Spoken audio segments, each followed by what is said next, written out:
가든 디자이너 오경아입니다. 오늘 제가 요 화분이 있는데요. 화분 크기가 지름이 한 60cm 정도 되고요. 높이는 한 40cm 정도 되는 이 화분 안에다가 식물을 좀 심으려고 해요. 그런데 어떤 주제를 가지고 어떤 방식으로 심는지에 대해서 좀 설명을 드리고, 이렇게 심었을 경우에 어떤 분위기가 나는지 한번 연출을 해보도록 하겠습니다. 화분을 구성할 때 저는 오늘 두 가지 관점에서 식물을 좀 구성을 했어요. 하나는 수직의 개념으로 봤을 때 층으로 조금 나누어서 식물 구성을 했어요. 예를 들면 이렇게 키가 큰, 요거 목수국이거든요. 키가 큰 관목형의 식물은 키가 당연히 크니까 제일 큰 높이를 차지할 거고요. 그리고 중간 사이즈의 식물들이 있어요. 조팝이라든가 슈케라라든가 아니면 이쪽에 달피니움 같은 이런 중간 크기, 높이로 보면 한 20cm, 좀 더 크면 30cm까지 올 거예요. 그리고 나머지는 저희가 15cm 미만의 식물들로 해서 애칭이 될 수 있는 가장자리를 두르거나 이럴 수 있는 그 식물군으로 수직의 측면에서 봤을 때 층의 개념으로 식물 구성을 좀 해온 상태이고요. 그리고 두 번째 관점은 제가 이 식물을 세 개 관점에서 조금 조합을 했어요. 그래서 목수국도 당연히 흰색으로 필 거고요. 여기 디기탈리스는 이미 펴 있지만 보라색인데 약간 푸른색이 들어가 있는 보라색이고요.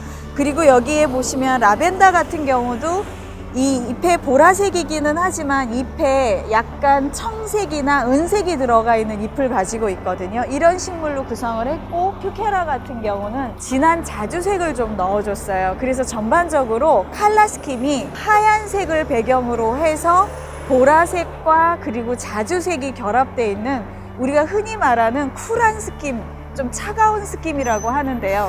그런 색상으로 조합을 한 거예요. 그래서 이 두 가지 관점을 조금 결론적으로 보시면 될 것 같아요. 층의 개념으로 한번 식물을 구성했고, 나머지는 색감을 가지고 구성을 해서 요 관점에서 두 가지가 믹스되어 있는 형태로 구성이 되어 있다라고 보시면 되고요. 본격적으로 심는 작업 이제부터 한번 시작해 볼게요. 자, 그러면 지금부터 한번 심어 볼게요. 식물을 심기 전에 항상 먼저 흙이 준비가 되어 있는지 아닌지 체크를 좀 해야 되거든요. 지금 현재 상토로는 흙도 좀 모자란 편이고, 흙물을 기르는데 특화된 원예 상토를 제가 준비를 했어요. 그래서 이 원예 상토를 좀 부어주어서 식물들이 조금 더 그 수분도 많이 움켜질 수 있고 오랫동안 잘 살 수 있도록 흙을 먼저 준비를 좀 하겠습니다. 그러니까 원예용으로 특화된 유기물들이 조합된, 엄밀히 말하면 흙이라고 보기는 좀 어렵거든요. 유기물 덩어리라고 봐야 될 텐데요. 영양가는 없어요. 영양가는 없기 때문에 저희가 초화식물들을 관상용으로 키울 때에는 저희가 흔히 말하는 영양가가 있는 퇴비를 쓰면 안 돼요. 그렇게 되면 꽃의 세력이 약해지고 오히려 막 웃자라는 현상이 생기거나 혹은 중독돼서 식물들이 죽을 수도 있어요. 그래서 그런 거는 쓰시면 안 되고요. 그래서 요거를 가급적이면 좀 많이 사용해 주시면 좋습니다. 원예상토 보시는 것처럼 흙이 아니라고 제가 말씀드린 이유가, 여기에 보면은 껍질이라든가 나무 줄기를 잘게 짓이겨서 넣었다든가, 그리고 여기 하얀색으로 보이면 이 하얀색 입자들이 펄라이트라고 해서 원래 돌을 뻥튀기 기계 같은 곳에 넣어서 갑자기 열을 주어서 펑 하고 터트린 상태예요. 그렇기 때문에 이 하얀색 입자들이 물을 주면은 좀 움켜쥐고 있는다든가 수분을 좀 보관하는 그런 역할을 해주기 때문에 굉장히 좋은 효과를 볼 수 있어요. 처음부터 이걸 다 채우지는 않을 거예요. 나중에는 좀 올리겠지만 화분의 흙은 항상 화분의 높이보다는 밑으로 떨어져야 돼요. 그렇지 않으면 이게 흙이 더 올라간 상태로 식물이 심겨지면 물을 주게 되면 다 바깥으로 쭈르륵 흘러내리는 그런 증상이 생기기 때문에 이 화분의 높이보다는 한 1cm나 그거보다는 조금 더 밑으로 내려간 상태에서 멈추게끔 그렇게 조율을 좀 하셔야 됩니다. 식물을 심는 순서는 큰 거부터가 먼저예요. 그런데 큰 거를 심으실 때도 약간의 요령이 있어요. 지금 이 화분은 원형 화분이에요. 네모난 화분이든 원형 화분이든 이거를 바라보는 위치가 사면에서 다 볼 것인가 아니면 한쪽 면에서만 볼 것인가에 따라서 식물을 크기별로 배치하는 방법이 좀 달라지거든요. 근데 지금 이 경우에는 사면에서 다 보는 용으로 구성을 할 수밖에 없는 상황이에요. 그래서 이렇게 되면 가장 키가 큰 식물이 중앙에 위치할 수밖에 없거든요. 그래서 어느 쪽 방향에서 보는지에 따라서 가장 큰 식물부터 식재를 해보도록 하겠습니다. 이렇게 파서 넣어주시고요. 또 식물을 심는 방법은 뭐 예를 들어서 중앙에 딱 놓을 수도 있지만 또 한쪽으로 기울여서 놓을 수도 있는데 지금 저는 중앙에 좀 놓는 방식으로 해볼게요. 그리고 중간 크기의 이 식물이 달피니움이라고 하는 식물이에요. 달피니움이 원래는 돌핀이라고 하는 돌고래에서 유래된 이름이에요. 지금 잘 보시면 피기 전의 모습이 약간 이렇게 꽃봉오리 모습이 옆모습으로 보면 돌고래 닮았나요? 그래서 돌핀이라는 용어에서부터 시작돼서 달피니움이라는 이름을 갖게 된 식물인데요. 이 식물의 경우가 두 번째로 키가 커서 제가 요 위치를 한번 잡아보도록 하겠습니다. 지금 여기가 저는 이게 비어 있거든요. 그래서 요 뒤편으로 넣어볼게요. 그리고 이 화분을 사면에서 다 보는 화면으로 구성할 예정이기 때문에 요 맞은편에도 마저 하나 넣어보도록 하겠습니다. 이렇게 넣고요. 그 다음으로 조팝이라고 해요. 조팝이라고 하는데 우리나라에선 조팝이고요. 스피라레라고 하는 학명을 가지고 있습니다. 이 조팝도 이렇게 황금색의 잎을 가지고 있는 조팝도 있고요. 또 뭐 삼색 조팝이라고 해서 흰색하고 분홍색하고 이런 것들이 섞여 있는 조팝도 있어요. 저는 원래는 화이트 색감이기 때문에 삼색 조팝 쓰려고 했는데 사실은 화이트 소재가 많기 때문에 약간 옐로우한데 그린이 좀 들어있거든요. 이 느낌이 조금 더 색상 조합이 좋을 것 같아서 이걸로 제가 주문을 했습니다. 요거를 요 사이에 좀 배치를 하는데요. 이것도 그냥 이렇게 보세요. 느낌적으로 요렇게 봤을 때가 더 이쁘구나 이렇게 심으시면서 위치를 한번 이렇게 좀 봐주세요. 이게 노란색의 보색에 있는 식물이 보라색이에요. 그런데 이게 파란빛을 띠기는 하지만 보라가 들어있어서 보색 대비가 일어난 거예요. 그래서 달피니움 혼자 있을 때와 조팝 혼자 있을 때보다 이 두 개가 같이 있을 때 훨씬 더 색상이 화려해지거든요. 이거를 저희가 보색 대비 효과라고 얘기들 많이 해요. 그래서 이 보색을 좀 넣어주면 훨씬 더 좀 싱그럽게 연출을 할 수 있습니다. 그리고 휴케라라고 해요. 사실은 꽃보다 잎이 훨씬 더 예쁘고 잎을 보는 식물이에요. 이 식물들은 이런 자줏빛도 있지만 사실은 핑크빛 휴케라도 있고요. 이거보다 또 다크하게 되는 그런 식물들도 많이 있습니다. 제가 잎으로 색상을 좀 잡으려고 하는 거예요. 그래서 퍼플 색깔, 사실 우리가 식물 심을 때요.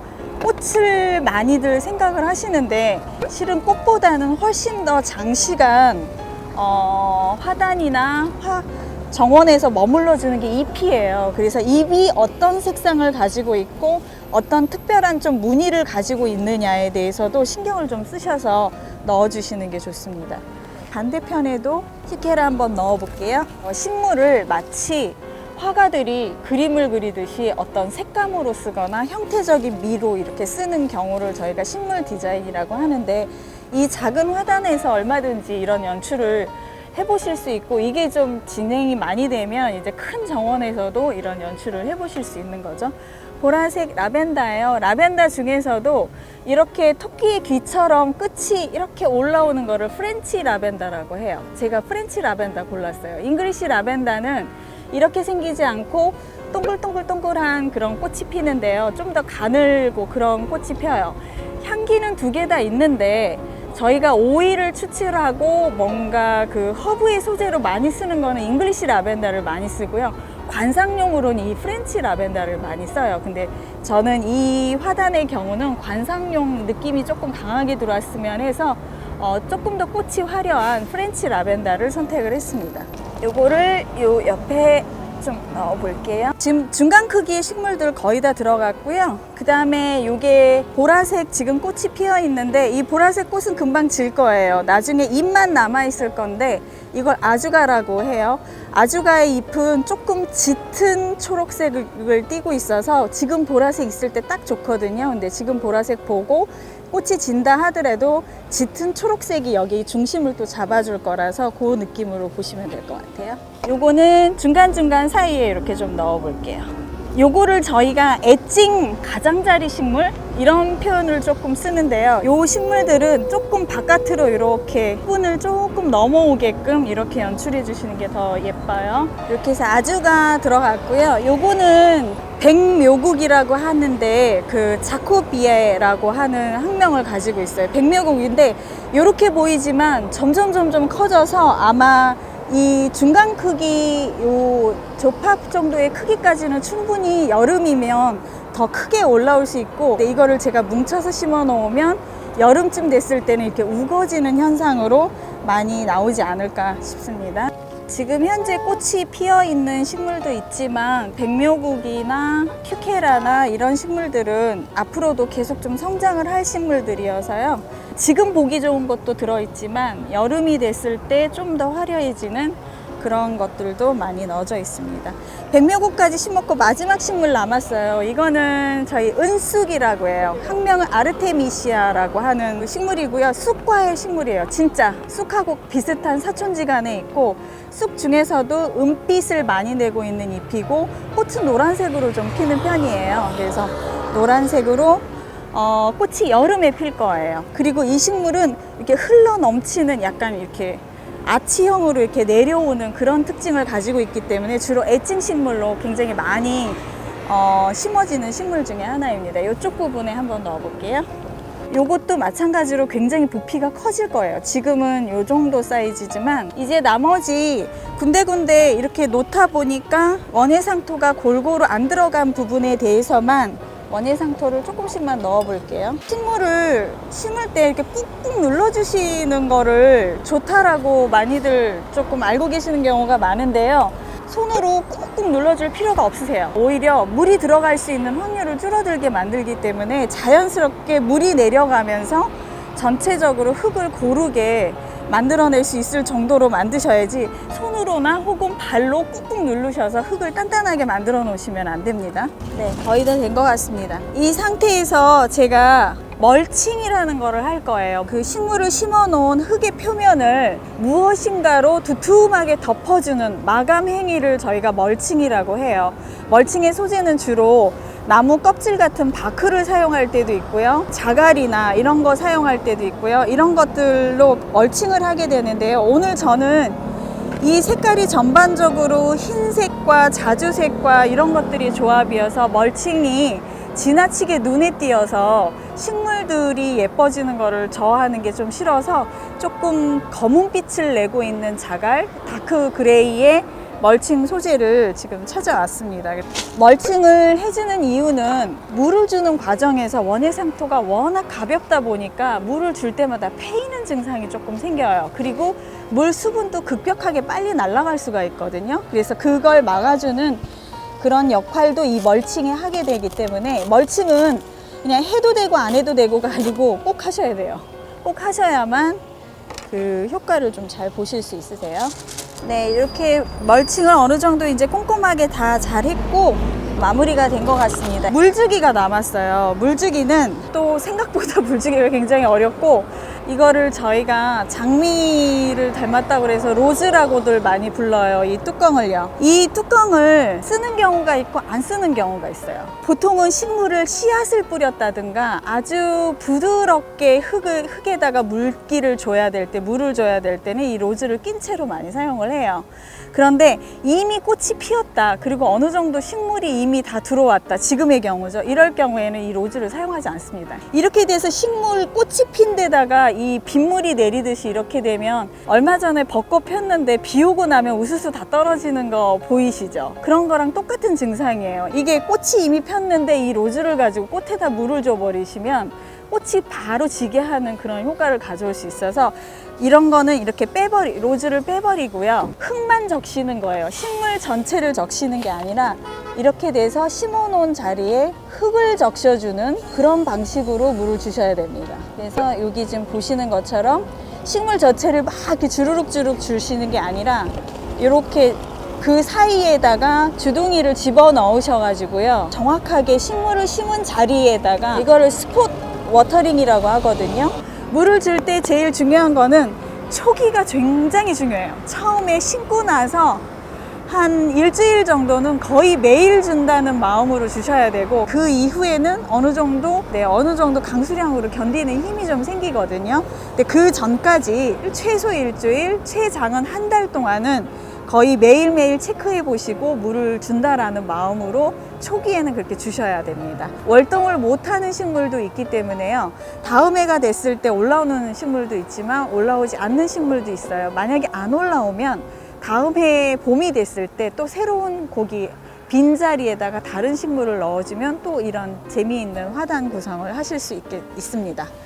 지금까지 작다면 작고 또 넣다 보니까 식물량이 이렇게까지 많이 들어가나 싶을 생각도 조금 드셨을 것 같기는 한데, 이렇게 화단 꾸며봤습니다. 중요한 거는 식물을 고르실 때 요령 제가 말씀드린 거 잊지 마시고요. 그런 관점에서 어떤 색상으로 어떤 크기의 조합을 가지고 심을 것인지 잘 생각해 보시고, 심어 놓은 다음에는 첫 한 달간만 물 주는데 좀 주의를 하시고, 그 다음에는 좀 즐기시면서 보시면 좋을 것 같습니다. 감사합니다.